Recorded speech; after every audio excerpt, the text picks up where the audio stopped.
Hasanah, Bapak Kepala Sekolah SMP Negeri 09 Kabupaten Tebo, atau yang mewakili, yang saya hormati Bapak Ibu Guru SMP 09 Kabupaten Tebo, dan tidak lupa yang saya banggakan Ibu Fatun Hasanah SPD selaku narasumber praktik baik implementasi budaya positif yang saat ini sedang menjalankan pendidikan guru penggerak pada angkatan ke-11 Kabupaten Tebo. Pertama-tama, marilah kita panjatkan puji dan syukur kehadirat Allah Subhanahu wa Ta'ala, Tuhan yang Maha Esa, karena berkat rahmat dan karunia-Nya kita dapat berkumpul dalam acara presentasi aksi nyata modul 1.4 tentang budaya positif yang akan dibawakan langsung oleh Ibu Uswatun Hasanah selaku calon guru penggerak angkatan 11. Seperti yang kita ketahui bersama bahwa kegiatan kita pada siang hari ini akan membahas tentang bagaimana membangun budaya positif di lingkungan sekolah. Sebelum kita memulai kegiatan pada siang hari ini, izinkan saya membacakan tuntunan acara pada siang hari ini. Acara yang pertama yaitu pembukaan, dan acara yang kedua yaitu pemaparan materi, dan acara yang ketiga yaitu penutup. Memasuki acara yang pertama, marilah kita menyanyikan lagu Indonesia Raya dan lagu Mars Guru Penggerak. Hadirin dimohon untuk berdiri.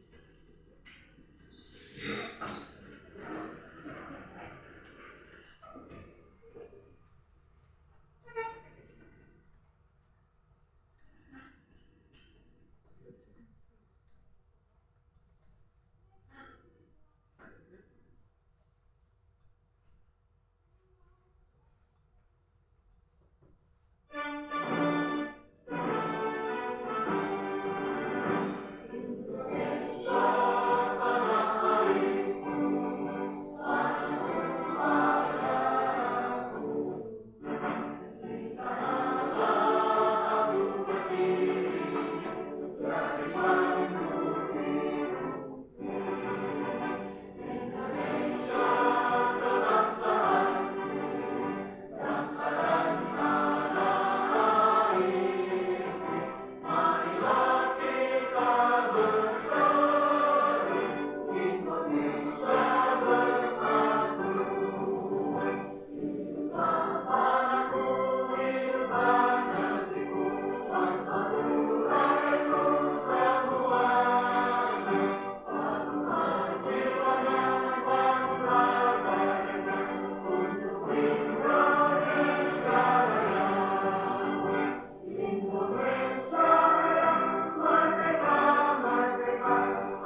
pada Ibu Pertiwi.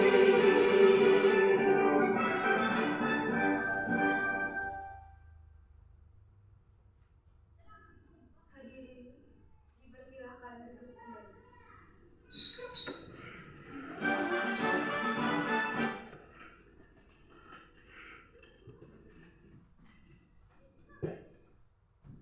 Acara yang selanjutnya yaitu sambutan dari Kepala SMP Negeri 09 Kabupaten Tebo atau yang mewakili sekaligus membuka kegiatan pada siang hari ini.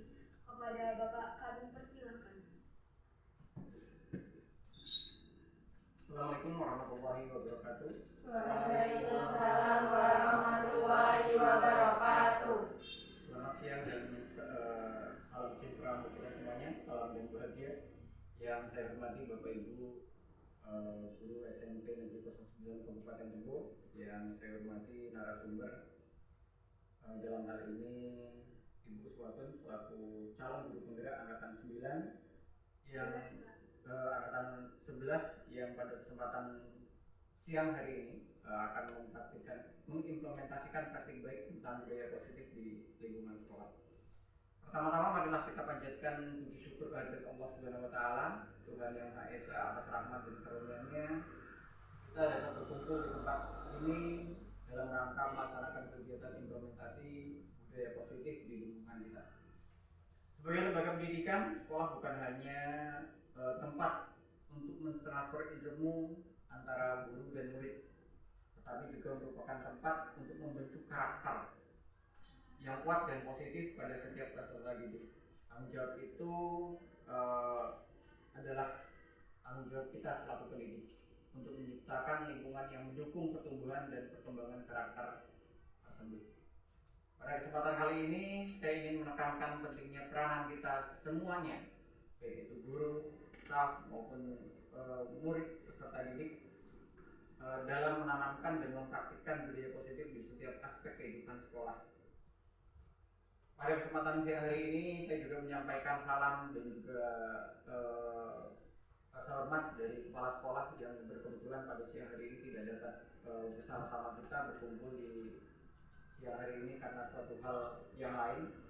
Kemudian saya untuk mewakilinya dan berkesempatan untuk bersama-sama bersama Bapak Ibu untuk mendengarkan pemaparan dari Ibu Uswatun dalam praktik implementasi pada siang hari ini.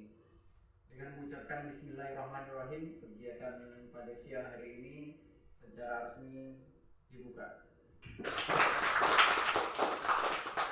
Demikian yang dapat saya sampaikan. Semoga kegiatan ini berjalan dengan lancar dan memberikan manfaat besar bagi kita semuanya. Terima kasih atas perhatiannya dan partisipasi Bapak Ibu semuanya. Saya akhiri wabillahi taufiq. Assalamualaikum warahmatullahi wabarakatuh. Waalaikumsalam warahmatullahi wabarakatuh. Memasuki acara kedua yaitu pemaparan materi.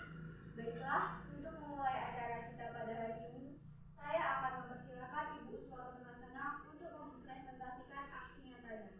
Bapak Ibu, Bu Uswatun Hasanah adalah salah satu guru di SMP Negeri 09 Kabupaten Tebo dengan konsentrasi ilmu pendidikan ekonomi dengan mata pelajaran yang diampu adalah IPS. Beliau juga aktif di pembinaan ekstrakurikuler PNR. Bu Uswatun juga merupakan ketua komunitas pendidik Nusantara yang saat ini beranggotakan 8 anggota yang tersebar di beberapa kabupaten Jambi. Kepada Ibu Uswatun, waktu dan tempat kami persilakan.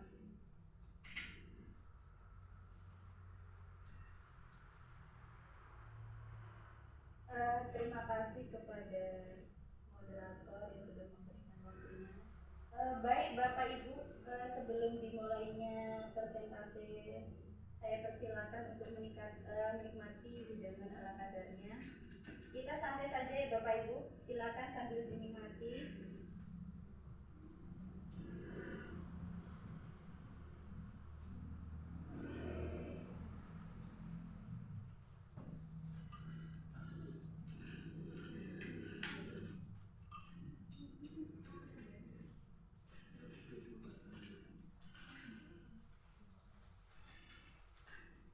Baik Bapak Ibu yang saya hormati, sebelumnya Assalamualaikum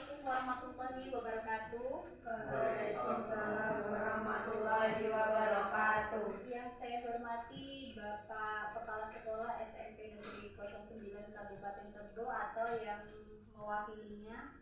Yang saya hormati Bapak Ibu guru hebat yang ada di SMP Negeri 9 Kabupaten Tebo. Di siang hari ini saya akan mempresentasikan mengenai disiplin positif yang diterapkan di sekolah.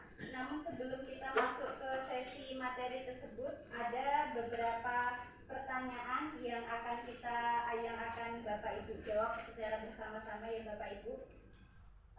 Poin pertama yaitu pemberian hukuman dapat mendisiplinkan siswa. Apakah benar Bapak Ibu? Pemberian hukuman dapat mendisiplinkan siswa. Sekali lagi, apakah benar menurut Bapak Ibu? Benar. Kemudian yang kedua, pemberian hadiah meningkatkan prestasi siswa. Benar. Benar ya, ada mungkin benar, ada mungkin jawabnya ragu-ragu ya Bapak Ibu. Kemudian guru harus mampu memberikan solusi untuk setiap siswa yang bermasalah. Benar? Benar ya. Kemudian guru berperan sebagai teman bagi siswa. Benar. Untuk menjawab apakah pertanyaan-pertanyaan ini yang sudah kita benarkan sesuai dengan budaya positif yang ada di sekolah kita, selanjutnya saya akan memaparkan apa itu budaya positif Bapak Ibu. Jadi bisa kita lihat bahwa budaya positif itu adalah perwujudan dari nilai-nilai atau keyakinan universal yang diterapkan di sekolah. Itu adalah pengertian dari budaya positif.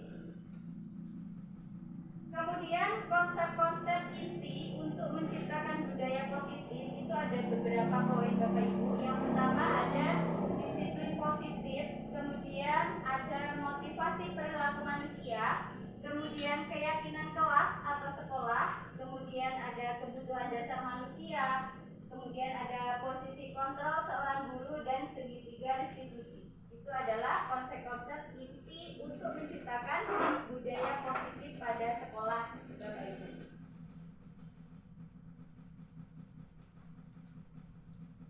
Di sini ada gambar tangan ya Bapak Ibu. Jadi gambar tangan di depan ini gambar tangan menggenggam. Coba Bapak Ibu praktekkan satu tangan untuk menggenggam. Otomatis kalau seandainya kita menggenggam, itu tidak terlepas ya Bapak Ibu. Nah di sini ada cobalah buka. Anda dan teman Anda akan melakukan kegiatan cobalah buka. Anda yang menggenggam tangan ya, itu adalah A. Tugas Anda adalah mengepalkan satu tangan Anda dan Anda bayangkan bahwa Anda punya sesuatu yang sangat berharga di dalam kepalan tangan Anda tersebut. Jadi di dalam kepalan ini ada sesuatu yang sangat berharga. Kemudian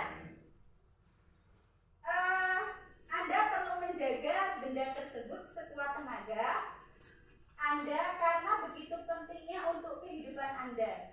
Jadi tugas B, rekan dari teman Anda itu mencoba dengan segala cara untuk membuka kepalan tangan teman Anda tadi. Jadi yang sebelahnya berusaha membuka, kemudian dengan membujuk, boleh dibuka, tapi karena Anda mempunyai sesuatu yang berharga, Anda tetap mempertahankannya gitu ya Bapak Ibu.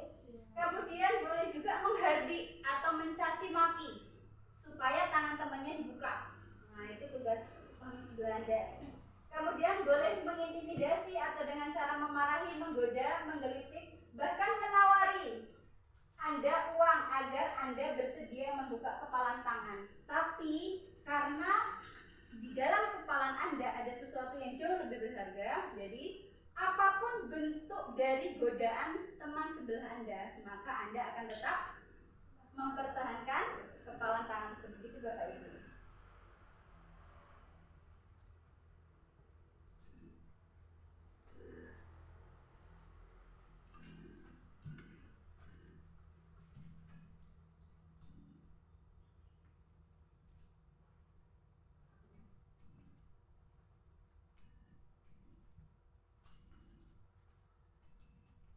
Di sini ada pergeseran paradigma teori kontrol yang diciptakan oleh Bapak William Blazer. Yang pertama adalah ini kok nggak tampil ya Pak?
sama.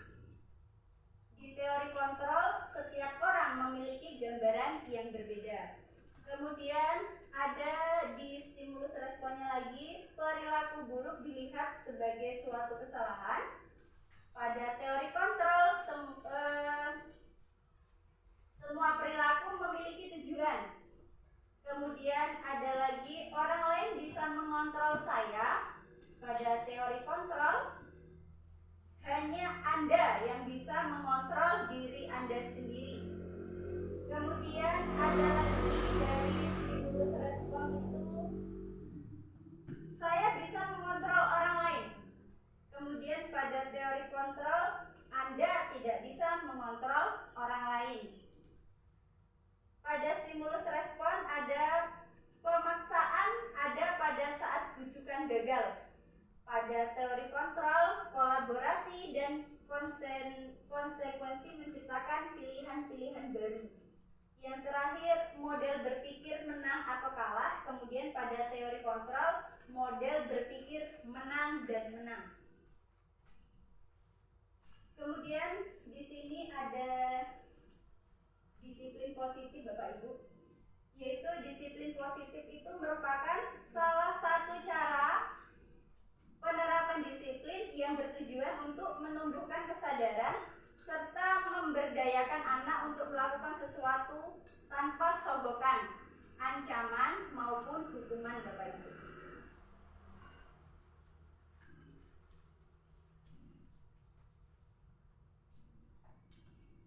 Kemudian di sini ada nilai-nilai kebajikan. Nilai-nilai kebajikan di sini dikaitkan dengan profil pelajar Pancasila. Di situ ada kebinekaan global, kemudian bergotong royong, ada kreasi, kemudian bernalar kritis, mandiri, kemudian beriman, bertakwa kepada Tuhan Yang Maha Esa, dan berakhlak mulia. Itu adalah profil pelajar Pancasila. Bapak Ibu, motivasi perilaku manusia itu disebabkan ada beberapa hal Bapak Ibu, diantaranya adalah alasannya itu menghindari ketidaknyamanan atau hukuman. Itu alasan yang pertama. Kemudian yang kedua, mendapat imbalan atau penghargaan. Kemudian menghargai diri dan menjadi orang yang mereka inginkan. Jadi itu adalah terbentuknya perilaku manusia.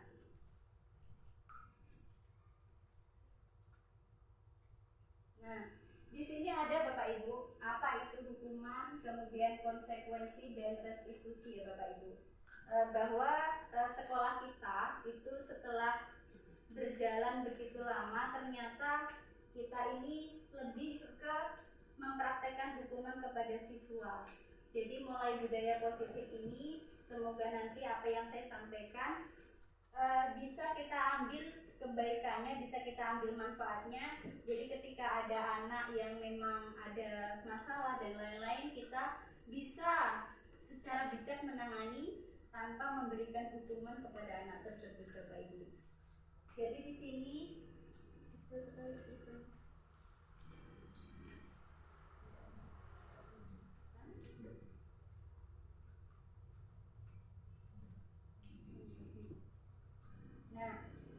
di sini saya akan menerangkan Bapak Ibu apa itu hukuman, kemudian konsekuensi dan restitusi ya Bapak Ibu.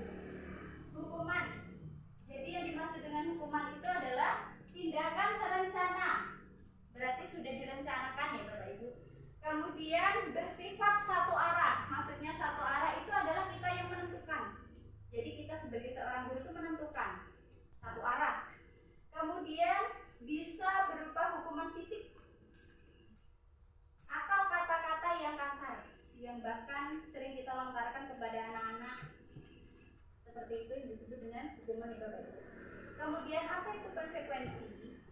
Konsekuensi itu adalah bersifat terancana, sudah disepakati. Nah, jadi kalau kita membentuk konsekuensi itu sudah disepakati antara guru dengan siswa. Begitu contoh, begitu kita melanggar, apa konsekuensi kita? Dan itu sudah kita diskusikan antara guru dengan siswa, itu bedanya. Kemudian bentuk-bentuk konsekuensi dibuat oleh pihak guru. Dibuat oleh pihak guru, disepakati oleh siswa. Contoh, guru membuat konsekuensi jika ada siswa terlambat.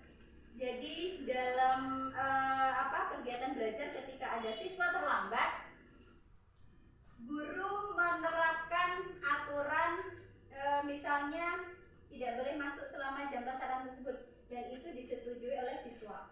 Nah, itu disebut dengan konsekuensi. Yang satu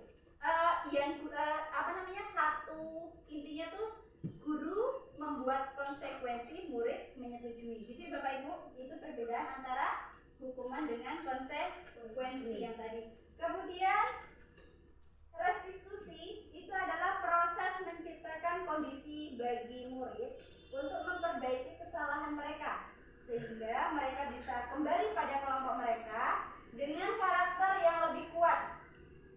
Itu pengertian dari restitusi. Jadi dari 3 poin ini Bapak Ibu, ternyata setelah kita amati bersama, mungkin kita lebih sering menggunakan apa Bapak Ibu di dalam kelas? Apakah hukuman atau konsekuensi atau restitusi? Konsekuensi. Hukuman mungkin sesekali ya Bapak Ibu. Hukuman sesekali. Terjadi karena dadakan. Terjadi karena anak murid kita tiba-tiba melakukan sesuatu yang membuat kita marah. Tiba-tiba langsung berhukum. Ternyata Bapak Ibu memberikan hukuman kepada murid itu adalah dampaknya tidak bagus. Jadi di sini nanti saya akan menyampaikan dampak dari hukuman itu apa, kemudian dampak dari konsekuensi apa, kemudian dampak dari restitusi itu apa. Namun sebelumnya Bapak Ibu, kita ngantuk ya, dari tadi ngomong terus ya. Baik Bapak Ibu, kita isi dengan sedikit ice breaking. Boleh kita berpasang-pasangan ya, tapi enggak ini aja, tidak usah tegak. Boleh Bapak Ibu berpasang-pasangan, saling berhadapan Bapak Ibu. Kita ice breaknya sebentar. Silakan berhadapan-hadapan, putar kursinya menghadap satu sama lain. Kita kembalikan konsentrasi kita. Nampaknya Bapak Ibu sudah capek. Sudah siap Bapak Ibu? Siap. Jadi ice breaking yang kita lakukan adalah menguji konsentrasi kita semua. Oke, setuju Bapak Ibu? Ya. Jadi salah satu yang sebelah sini lah ya, saya atur yang sebelah sini, ibu guru yang sebelah sini dengan sebelah sini. Itu silakan tangannya diginikan. Iya. Ya sebelah sini aja ya. Ya, sebelah sini dan ini. Nah, sudah Bapak Ibu, Bapak juga boleh, tapi nggak ada pasangannya, nggak apa-apa ya Bapak Ibu. Nah, jadi boleh sudah dipegang tangannya. Nah, jadi yang sebelah sini itu yang mendengarkan instruksi saya. Nanti yang sebelah sini ya, silakan konsentrasi. Nah, konsentrasi. Tapi yang tangannya seperti ini juga ikut konsentrasi. Nah, jadi permainannya seperti ini. Ketika saya mengucapkan 1, yang sebelah sini tadi yang tangannya nggak seperti ini ya. 1 berarti artinya menjauh. Saya contohkan ya. Coba, ini Bu. Saya bilang 1, itu 2 mendekat, 3 baru saya tarik. Nah, yang gini siap-siap. Kalau udah 3 mendekat langsung tarik tangannya. Mengerti ya Bapak Ibu? Oke, mengerti. Boleh. Nah, kita coba dulu ya. Oke. Siap-siap tangannya Pak. 1, ayo boleh. Ibu, silakan minum dulu Ibu. Kalau haus boleh. Boleh? Oke, kita siap Bapak Ibu. Silakan, ini sekali lagi menguji konsentrasi. Yang gini siap Bapak Ibu, yang sebelah sini tadi ini Bapak Ibu. Nah, sini. Ini kan? Yang sebelah deretan ini. Nah, begitu. Gini Pak. Maju sedikit Pak. Nah, gitu Pak. Ini juga ya. Oke siap. Oh boleh. Tadi kalau 1 berarti menjauh ya. 2 mendekat, 3 baru ditepuk. Yang gini siap-siap ditepuk, jangan sampai kena gitu ya. Oke. Saya hitung mulai ya. Konsentrasi. 1, 3. Ada yang kena Bapak Ibu? Enggak ada. Boleh diulangi lagi? Kita ulangi lagi. 1, 2, 1, 2, 1, 3. Ada yang kena Bapak Ibu? Oke, sekarang kita ganti posisi. Boleh kita ganti posisi? Boleh. Ya, silakan. Bapak Ibu, silakan berganti posisi. Bapak tangannya begini Bapak. Nah, udah. Saya hitung 1, 3. Siapa yang kena Bapak Ibu? Ada yang kena? Oh iya kena, berarti konsentrasinya kurang ya Bapak Ibu. Boleh diulang sekali lagi. 1, 2, 1, 3. Ya itu tadi sedikit Bapak Ibu.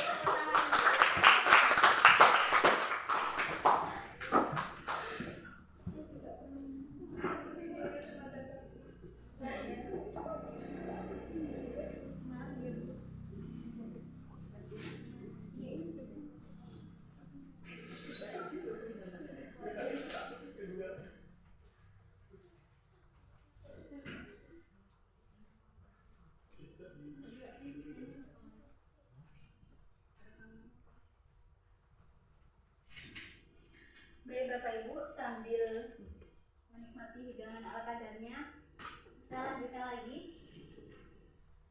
Tadi sampai ke pengertian restitusi ya. Kemudian, nah ini Bapak Ibu. Coba Bapak Ibu nanti sebutkan setelah saya bacakan apakah kegiatan yang kita lakukan di dalam kelas itu merupakan konsekuensi atau hukuman. Tadi masih ingat ya Bapak Ibu? Pengertian dari hukuman itu apa? Kemudian konsekuensi itu apa? Masih ingat? Iya, oke sih. Yang pertama, mencatat 100 kali di dalam buku kalimat saya tidak akan terlambat lagi karena terlambat ke sekolah. Apakah itu termasuk konsekuensi atau hukuman Bapak Ibu? Hukuman? Setuju hukuman? Hukuman. Kemudian lari mengelilingi lapangan basket 2 kali karena terlambat hadir di sekolah. Kemudian di situ ada ini tanyakan ke diri Bapak Ibu aja ya, apakah Bapak Ibu sudah menerapkan hukuman ataukah konsekuensi atau sudah menerapkan restitusi di dalam kelas tersebut. Silakan nanti dijawab dalam hati masing-masing ya Bapak Ibu. Kemudian yang ketiga, ada membersihkan coretan yang dibuatnya di meja. Ada lagi poin, murid diminta untuk push up 15 kali karena tidak menggunakan masker ke sekolah. Kemudian ada juga berdiri di depan kelas sambil mengangkat kaki karena tidak bisa menjawab pertanyaan. Ada lagi membersihkan WC karena merusak pensil teman. Lari keliling lapangan karena terlambat 10 menit saat pelajaran penjas. Secara tidak sadar kita sering melakukan pada anak didik kita ya Bapak Ibu, yang seperti itu. Di sini ada pertanyaan, mengapa keyakinan kelas bukan peraturan kelas? Jadi di dalam pembelajaran ini nanti kita di ini Bapak Ibu untuk membuat keyakinan kelas bukan peraturan kelas gitu ya. Jadi bahasa tepatnya itu adalah peraturan kelas, keyakinan kelas bukan peraturan kelas.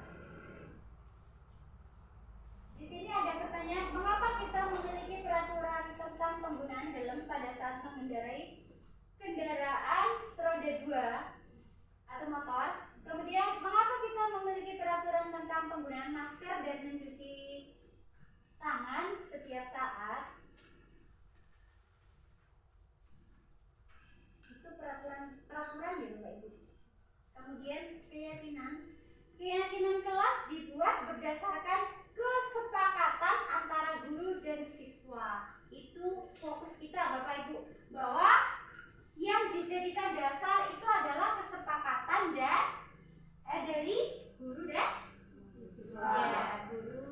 guru dan siswa.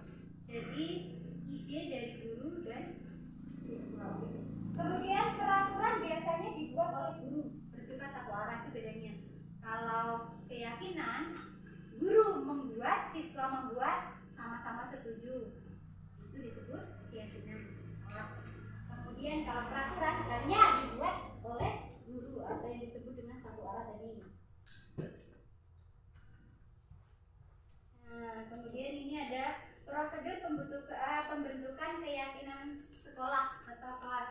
Jadi yang pertama itu mempersilakan warga sekolah. Nah, warga sekolah di situ ada kepala sekolah, ada guru, ada TU, ada tukang kebun mungkin. Nah, itu disebut dengan warga. Ada siswa disebut dengan warga sekolah. Jadi mempersilakan warga sekolah atau siswa untuk mencurahkan ide tentang peraturan yang akan disepakati. Itu yang pertama. Kemudian yang kedua, mencatat semua masukan.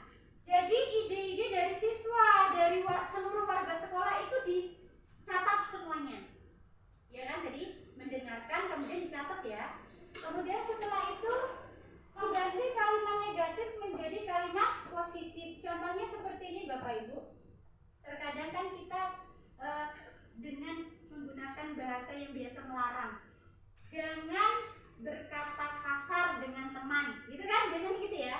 Nah, kita ubah dengan kalimat positif, yaitu menghormati sesama teman. Jadi dalam keyakinan kelas itu tidak boleh menggunakan kata jangan atau tidak. Itu yang tidak boleh kita lakukan Bapak Ibu. Jadi kita ubah kalimat negatif ke dalam kalimat positif yang artinya sebenarnya sama saja. Menghormati sesama teman, artinya itu juga tidak boleh berkata kasar dengan teman. Itu yang harus kita ubah. Kemudian tinjau kembali curahan pendapat yang terkumpul dan susun menjadi keyakinan kelas. Jadi setelah pendapat itu terkumpul Bapak Ibu, itu harus kita tinjau kembali sama-sama. Apakah keyakinan yang kita setujui itu cocok dengan peraturan sekolah? Kan ada sendiri ya Bapak Ibu. Nah, jadi cocok tidak seperti itu. Kalau suatu contoh, terkadang ketika kita membuat keyakinan kelas karena kita meminta seluruh pendapat dari anak-anak, itu pasti ada ketemu yang agak nyeleneh Bapak Ibu. Misalnya, Bu, gimana kalau jam kosongnya 2 jam? Pasti ada kayak gitu. Nah, itu yang harus kita tinjau kembali, kemudian kita perbaiki. Kalau memang dirasa sudah pas, baru kita masukkan ke dalam poin, gitu ya Bapak Ibu maksudnya. Kemudian meninjau dan menyetujui dengan menandatangani. Jadi di dalam pembuatan keyakinan kelas, setelah ditinjau itu ditandatangani oleh siswa-siswa kita beserta guru bahwa keyakinan kelas yang dibikin itu adalah persetujuan seluruh siswa bersama warga sekolah. Nah, seperti itu Bapak Ibu. Kemudian keyakinan kelas ditempel di dinding kelas. Jadi di kelas kita ketika kita ngajar sudah ada tuh keyakinan kelas yang tertempel pakai karton seperti itu. Jadi bisa dibaca oleh seluruh guru yang masuk, kemudian anak. Tujuannya apa? Jadi ketika anak selalu melihat keyakinan yang sudah disepakati bersama, ketika akan melakukan hal-hal yang melanggar di keyakinan tersebut akan direm gitu dengan melihat itu. Kemudian di situ ada 5 posisi kontrol guru. Kita sebagai seorang guru, jadi Bapak Ibu, kita sebagai seorang guru itu ada 5 posisi. Yang pertama ada posisi penghukum. Jadi silakan saling bertanya kepada diri masing-masing bahwa selama ini yang kita lakukan terhadap siswa kita itu gimana ya. Jadi silakan bertanya pada hati masing-masing. Yang pertama itu adalah posisi penghukum. Kemudian ada pembuat merasa bersalah. Kemudian ada teman, posisi teman. Ada posisi pemantau. Kemudian ada posisi manajer. Nah, ini ciri-ciri posisi guru menempati posisi penghukum. Yang pertama itu menghardik, kemudian menunjuk-nunjuk, kamu ini. Nah, seperti yang dilakukan ya Bapak Ibu. Kemudian berkaca pinggang, fisik dan lain sebagainya. Itu adalah ciri-ciri kita sebagai guru menempati posisi sebagai penghukum. Dampaknya kepada anak apa? Yang pertama, anak menjadi pendendam, Bapak Ibu. Jadi setelah kita hardik, di dalam hati akan mendendam. Kemudian dampak kedua, tidak menyukai guru. Jadi ketika kita sudah menghardik kepada anak tersebut, yang mungkin pertama anak tersebut menyukai mapel yang kita ajarkan, dengan tidak sengaja kita menghardik, itu anak akan tidak suka gitu ya Bapak Ibu. Kemudian ada lagi guru sebagai pembuat merasa bersalah. Suaranya lemah lembut, tidak marah tapi lemah lembut. Kemudian namun menyalahkan siswa. Guru menyatakan kesalahan pada siswa dan guru menderita, seolah-olah kita itu menderita Bapak Ibu. Contoh ya Bapak Ibu, anak tiba-tiba nggak buat PR. Ya Allah Irfan, kenapa kamu nggak membuat PR? Padahal ibu sudah sering mengingatkan kamu, ibu ini sangat sedih sekali ya. Jadi seolah anak itu merasakan, ya Allah saya membuat guru saya sedih, seperti itu. Jadi tidak boleh seperti itu. Kemudian dampaknya apa? Membuat siswa merasa bersalah, kemudian rendah diri dan menarik diri. Kemudian ada posisi guru sebagai teman, yaitu guru bersikap ramah. Kemudian cenderung bersenda gurau untuk menghangatkan suasana. Dampaknya apa ke siswa? Masih ada berdampak, walaupun kita sebagai guru memposisikan diri kita sebagai seorang teman, juga ada dampaknya. Yang pertama, murid bergantung pada orang. Kemudian yang kedua, membuat siswa tidak mandiri, ya Bapak Ibu. Kemudian posisi selanjutnya yaitu pemantau. Pemantau itu cirinya nada bicara dan ekspresinya datar. Kemudian identitas berhasil. Kemudian pemantau tetap memantau saat siswa diberi sanksi. Dampaknya apa?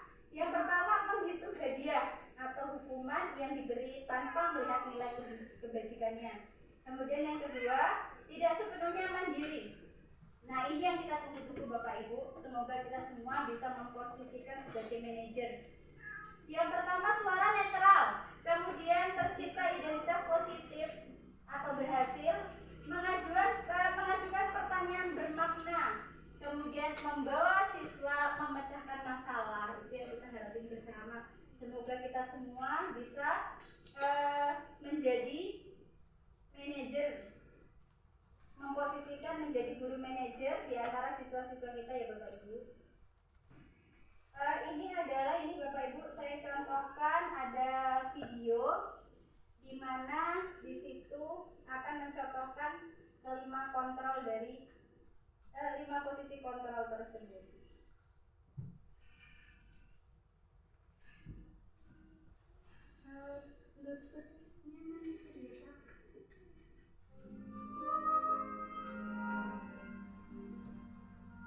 Bluetooth mode. Bapak bisa minta tolong Pak? Enggak ini. Waktu gini aja kali ya.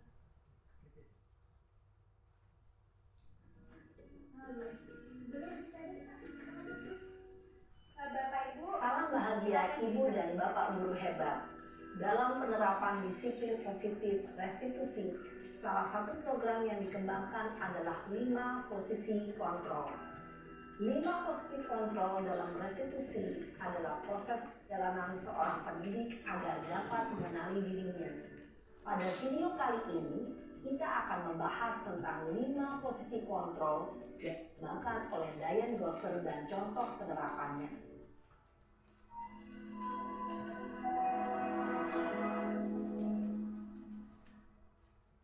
5 posisi kontrol itu adalah 1.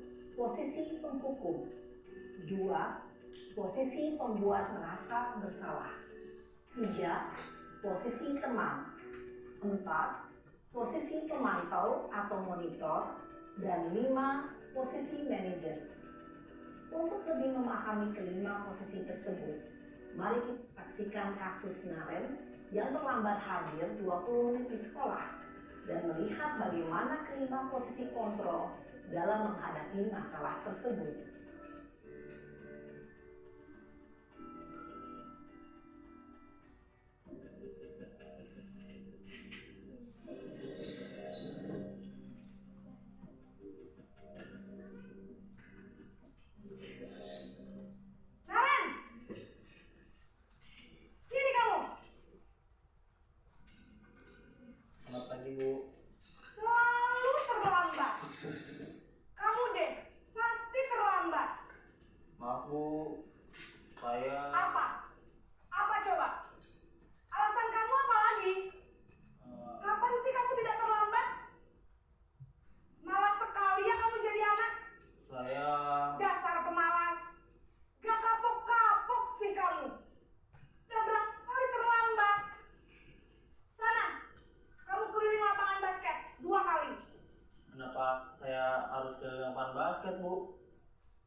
penghukum biasanya berbicara dengan nada tinggi, menghardik, menunjuk-nunjuk, menyakiti, dan menyindir.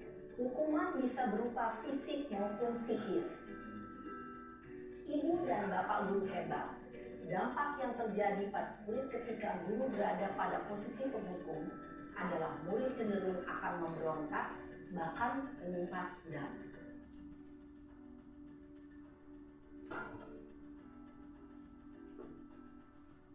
Ini posisi pembuat merasa bersalah Bapak Ibu yang kedua.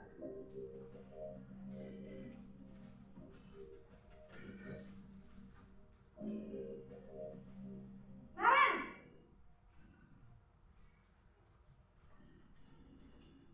Selamat pagi, Bu. Naren, kamu kenapa terlambat lagi, nak? Ya Tuhan, Naren, kamu senang ya bikin ibu susah ya? Kalau kamu terlambat lagi, nanti ibu yang ditegur bapak kepala sekolah, nak. Disangka ibu tidak bisa membina kamu. Duh, gimana ini? Maaf, Bu. Duh, Gusti Naren, kamu suka ya kalau ibu ditegur bapak kepala sekolah? Terus, sekarang ibu harus tulis apa ini di buku absen? Ini kamu sudah sering terlambat loh. Ibu harus apa coba? Maaf, Bu. Maaf sekali. Ya sudah, lain kali jangan bikin ibu susah lagi ya nak ya. Ibu tidak akan kuat lagi kalau kamu begini terus. Bisa jantungan kalau ibu ditegur bapak kepala sekolah. Sana cepat ke kelas. Maaf ya, Bu. Maaf sekali. Posisi pembuat rasa bersalah berbicara dengan nada tenang, cenderung lembut. Namun kata-kata yang diutarakan membuat murid merasa menjadi orang yang gagal, memandang buruk dirinya sendiri, merasa tidak berharga, dan tidak sanggup membahagiakan orang lain. Ketika guru mengambil posisi pembuat rasa bersalah, murid akan menganggap dirinya yang bersalah dan ia akan menyimpan emosi negatif tersebut di dalam dirinya.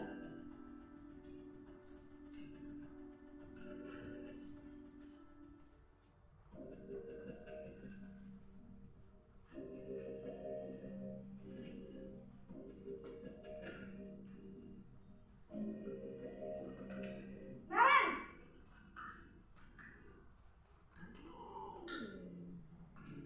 Selamat pagi, Bu. Wah, sudah jam berapa ini nak? Mat lagi ya sayang? Iya, Bu. Habis ibu saya lupa bangunkan saya, Bu. Kamu malah menyalahkan ibu kamu. Kamu bukannya anak yang larinya paling kencang. Kok terlambat sih? Iya, Bu. Saya memang terlambat bangun tadi. Jadi, biarpun saya lari kencang, tetap gak kekejar, Bu. Ya sudah sana. Nanti lain kali larinya lebih kencang lagi ya. Biar gak terlambat lagi. Bikin senang ibu. Demi ibu. Bisa kan? Bisa lah, Bu. Ya sudah sana masuk kelas. Ibu beresin urusan absen kamu. Kamu ini ada-ada saja. Dalam posisi teman, guru berbicara dengan nada suara ramah, akrab, cenderung bersenda gurau untuk menjaga suasana tetap santai. Murid akan merasa senang, aman, dan akrab dengan guru. Identitas yang tercipta adalah identitas sukses atau berhasil. Namun, perlu diingat, karena ini masih dorongan eksternal, maka ada faktor ketergantungan dari murid kepada orang tertentu. Di sini guru absennya, sehingga di lain waktu murid bisa berperilaku baik, namun hanya kepada orang-orang tertentu saja.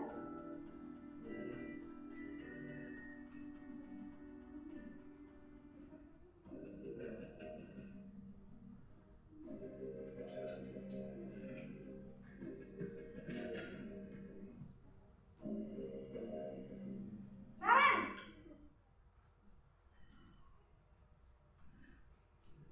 Selamat pagi, Bu. Naren, apa peraturan sekolah kita tentang jam berapa kita harus masuk sekolah, nak? Kita 7, Bu. Iya betul, sekarang sudah jam 7.20. Naren sudah tahu konsekuensinya jika terlambat hadir. Paham, Bu. Saya harus tinggal kelas pas jam istirahat selama 20 menit. Iya benar, konsekuensinya demikian. Jadi nanti jam 9.30 pas istirahat, kamu harus tinggal di kelas, kerjakan tugas tambahan untuk ketertinggalan kamu, ya? Baik, Bu. Posisi pemantau mengandalkan penghitungan atau data untuk mengontrol murid. Guru mengarahkan murid berdasarkan peraturan dan konsekuensi. Seorang pemantau menunjukkan bahasa tubuh dan ekspresi wajah yang datar dan cenderung formal.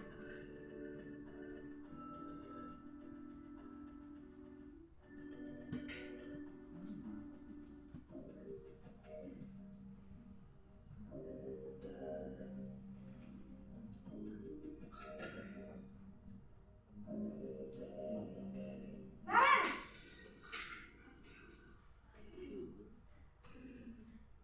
Selamat pagi, Bu. Selamat pagi Naren. Maaf, Bu. Saya terlambat. Iya, sekolah masuknya jam 7, sekarang sudah jam 7.20. Jadi sekarang bagaimana ini Naren? Maaf, Bu. Saya lupa setel alarm saya semalam. Baiklah, menurut kamu, keyakinan sekolah yang mana yang perlu kamu tingkatkan? Menghargai diri sendiri dan orang lain mungkin, ya, Bu. Setuju. Jadi, apakah Naren meyakini prinsip saling menghormati tersebut? Iya, Bu. Saya meyakininya. Apakah Naren bersedia memperbaiki masalah keterlambatan ini? Bersedia, Bu. Bagaimana kamu akan perbaiki masalah keterlambatan ini? Saya akan coba untuk tidak lupa menyetel alarm saya, Bu. Baik, kalau Naren lupa menyetel alarm di rumah, ada orang yang kira-kira bisa bantu mengingatkan tidak?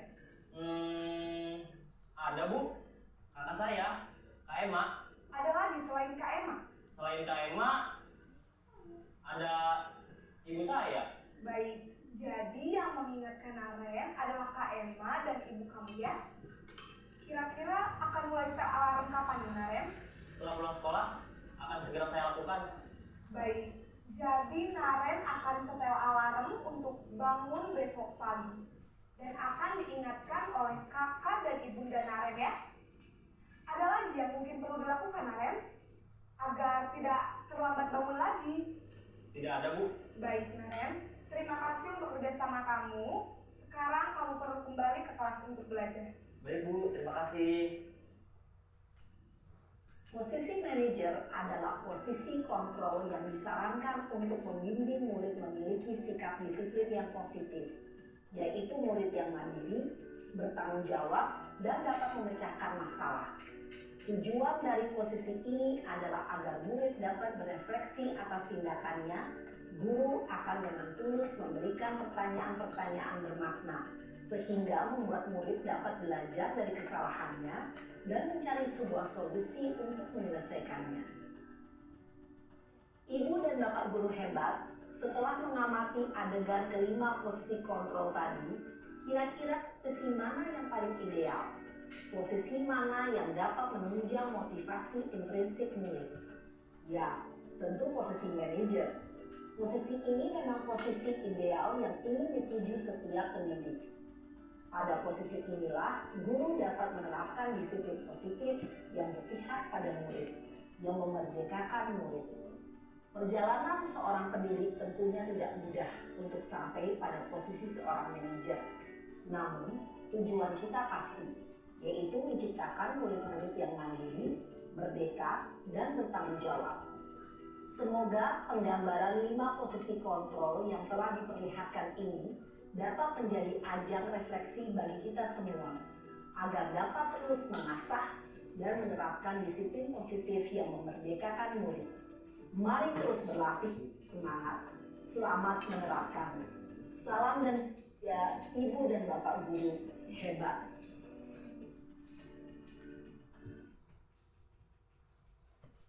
Baik Bapak Ibu, itu tadi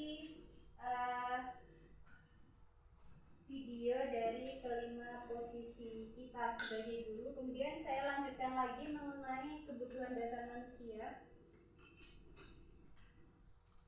kebutuhan dasar manusia itu ada 5 Bapak Ibu. Yang pertama ada bertahan hidup, kemudian kasih sayang dan rasa diterima, kemudian ada penguasaan, ada kebebasan dan kesenangan. Itu adalah kelima dari kebutuhan dasar manusia.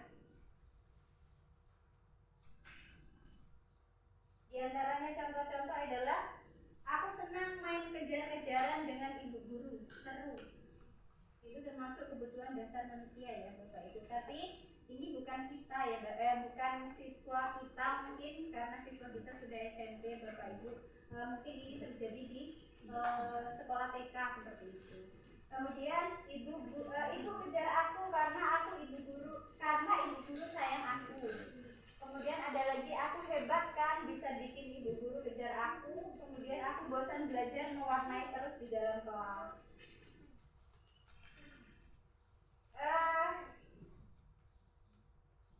Ini kita lihat cuplikan video yang membahas tentang kebutuhan dasar manusia.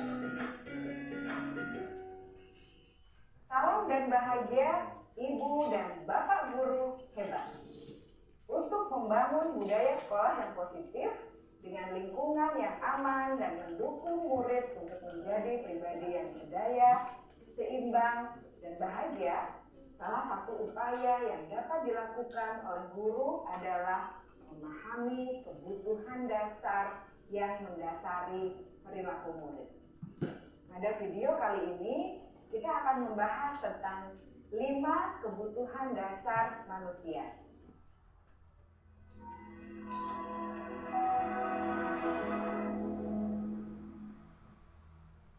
Ki Hajar Dewantara dalam salah satu kutipannya menyatakan, kita ambil contoh perbandingannya dengan hidup tumbuh-tumbuhan.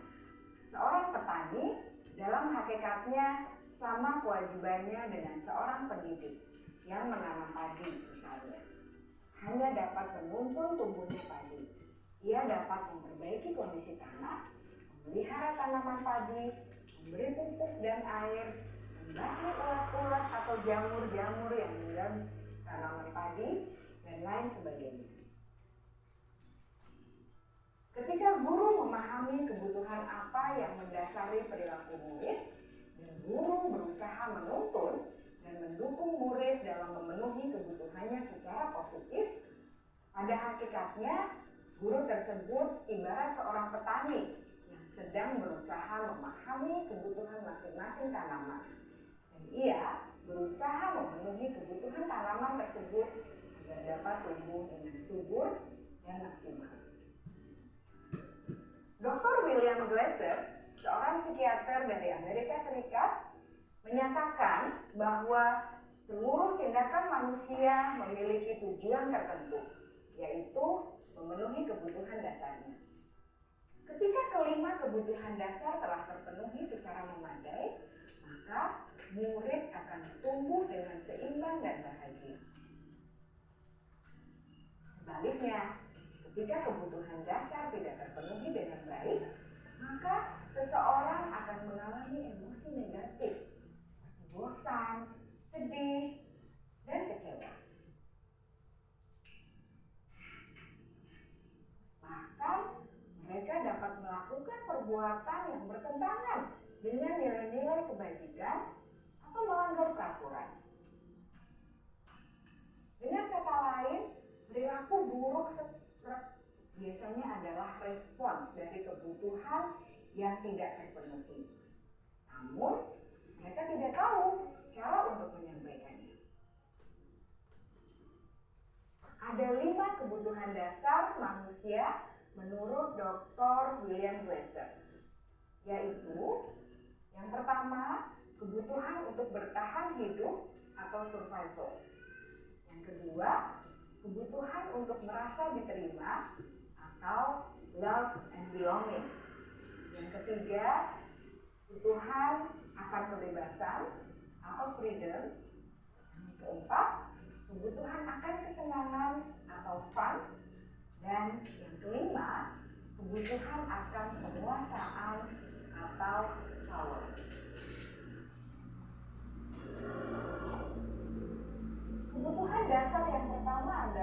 kebutuhan yang bersifat fisiologis untuk bertahan hidup atau survival. Misalnya, kesehatan, rumah, dan makanan. Kebutuhan biologis bagian dari proses reproduksi, termasuk kebutuhan untuk bertahan hidup. Kebutuhan rasa aman juga masuk dalam kebutuhan ini.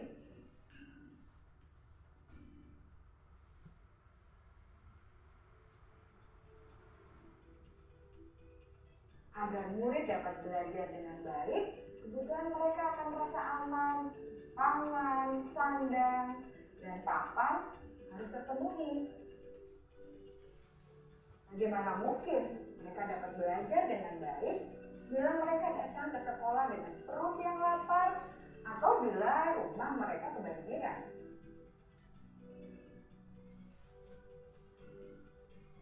Setelah kita mengetahui kebutuhan pertama yang sebagian besar bersifat fisiologis, mari kita lihat sampai ke 5 yang semuanya berhubungan logis. Mari kita lihat kebutuhan yang kedua, yaitu kebutuhan akan perasaan diterima oleh kelompok atau komunitasnya, atau kebutuhan love and belonging. Kebutuhan ini meliputi keinginan untuk tetap terhubung dengan orang lain seperti teman, keluarga, teman kerja, dan kelompok di mana kita tergabung. Setiap murid ingin menjadi bagian yang berharga dari kelas dan juga sekolah. Mereka juga ingin diterima oleh orang lain dan kelompok.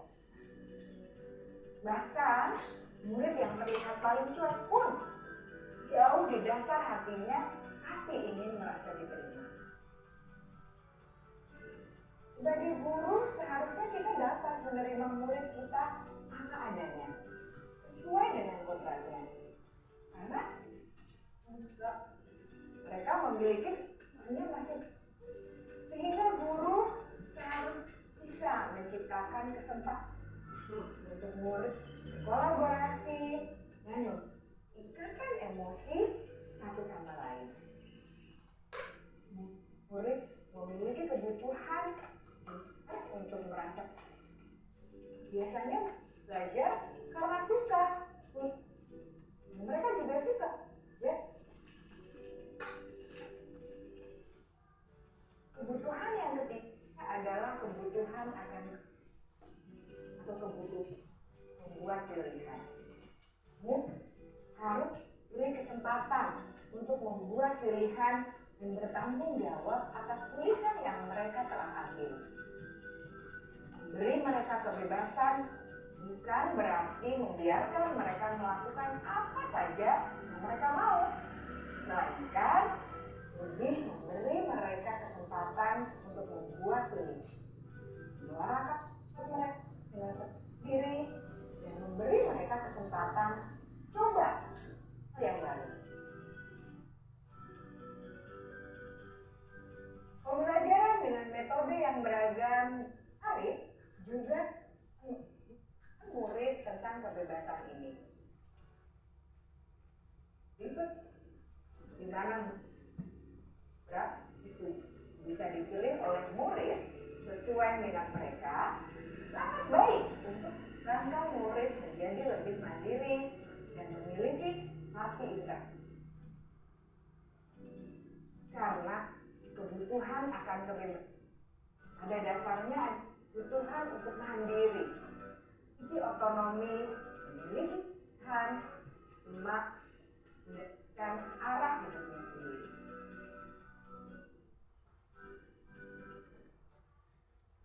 Kebutuhan keempat, kebutuhan akan kesenangan. Bayangkan Bapak Ibu hidup tanpa rasa senang, betapa menyedihkannya.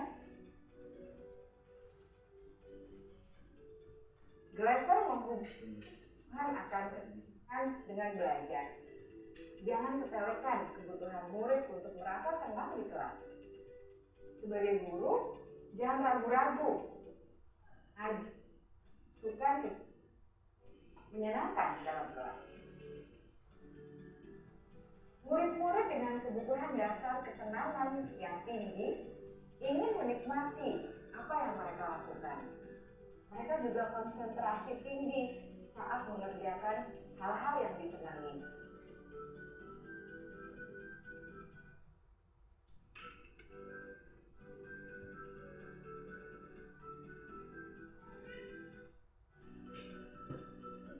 Yang kelima, kebutuhan akan penguasaan.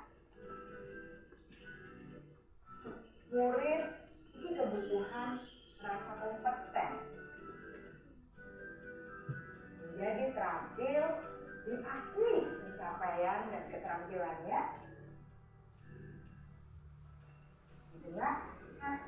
bisa membuat dampak dan pengaruh dan memiliki rasa harga diri. Mereka sebaiknya diberi kesempatan untuk membuat keputusan tentang hal penting dalam hidupnya dan tidak merasa dikontrol oleh sistem sekolah. Pada murid yang telah menginjak usia remaja, seringkali mereka merasa tidak memegang kendali atas kehidupannya sendiri.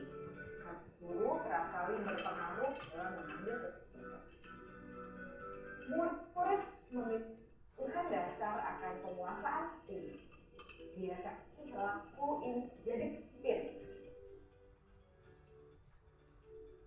Mereka juga mengamati sebelum mencoba hal-hal yang baru. Mereka juga perfeksionis dan merasa kecewa bila melakukan kesalahan.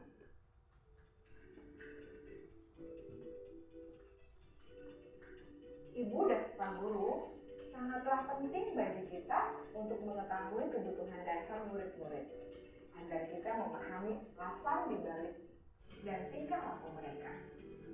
Bila murid berperilaku buruk atau berperaturan sehingga tindakannya tidak sesuai dengan nilai-nilai kebajikan, maka harus mencari tahu pesan yang mendasari tindakan tersebut dan kebutuhan apa yang belum terpenuhi. Melalui percakapan dengan guru dalam pendekatan disiplin positif, murid dapat diajak untuk bersikap reflektif dalam mengenali kebutuhan-kebutuhan yang berusaha mereka penuhi dan mendasari tindakan mereka. Jika guru mengabaikan perilaku buruk murid, maka perilaku tersebut akan berpengaruh pada suasana kelas yang kondusif dan akan berpengaruh pada tujuan dari pendidikan itu sendiri. Ibu, bapak guru hebat, mari kita menjadi guru yang lebih dengan memahami tugas murid-murid kita dan senantiasa membimbing mereka untuk menjadi pribadi yang berdaya, seimbang, dan bahagia. Salam dan bahagia, ibu dan bapak guru hebat.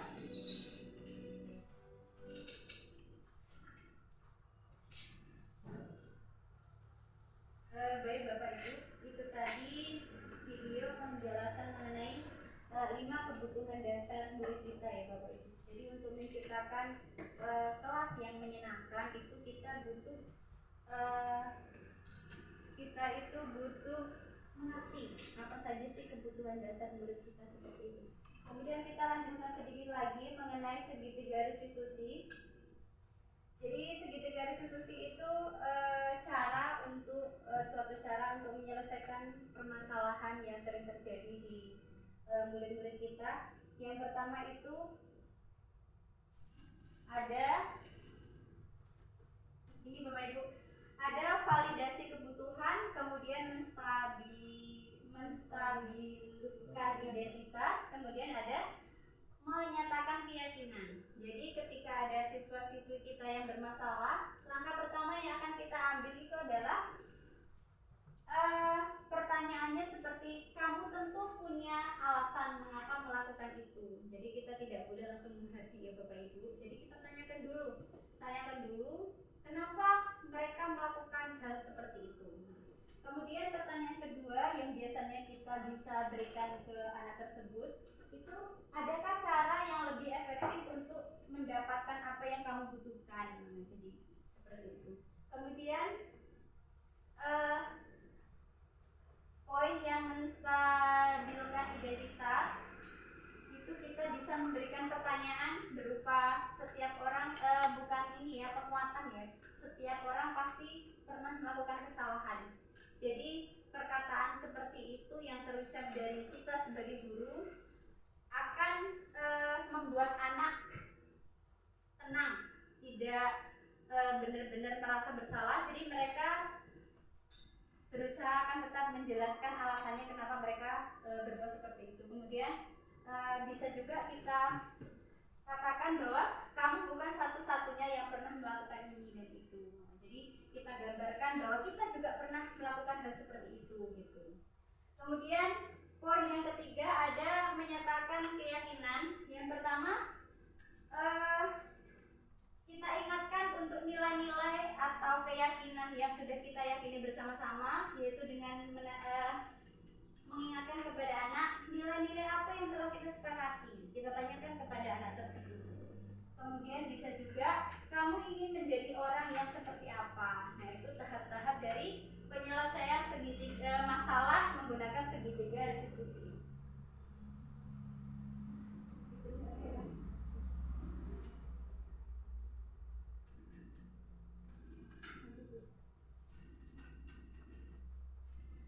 Baik Bapak Ibu Guru, itu tadi penerapan budaya positif yang kita harapkan di sekolah kita ini, bahwa setiap guru itu diharapkan punya sesuatu yang bisa disampaikan. Kemudian dalam penyelesaian masalah itu kita juga bisa belajar banyak dari video-video yang kita lihat bersama-sama.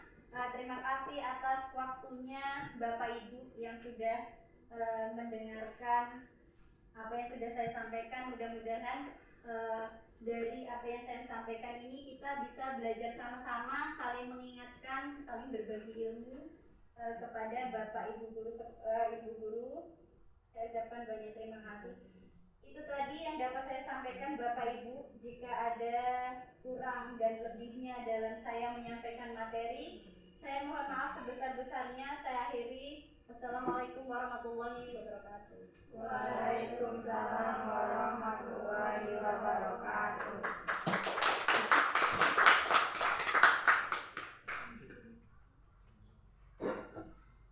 Terima kasih kepada Ibu Uswatun atas presentasinya yang sangat informatif. Selanjutnya adalah sesi tanya jawab. Pada Bapak Ibu, jika ada yang ingin ditanyakan, dipersilakan. Ada Bapak Ibu? Ya. Jika tidak, kita anggap sudah dapat dipahami dan siap untuk dipraktikkan di kelas ya Bapak Ibu. Ya. Demikianlah rangkaian presentasi aksi nyata pada hari ini. Saya ucapkan terima kasih yang sebesar-besarnya kepada seluruh peserta yang telah berpartisipasi dan memberikan kontribusi terbaiknya. Semoga apa yang kita diskusikan hari ini dapat menjadi inspirasi dan motivasi bagi kita semua untuk terus mengembangkan budaya positif di lingkungan sekolah masing-masing. Terima kasih atas perhatian dan partisipasinya. Wassalamualaikum warahmatullahi wabarakatuh.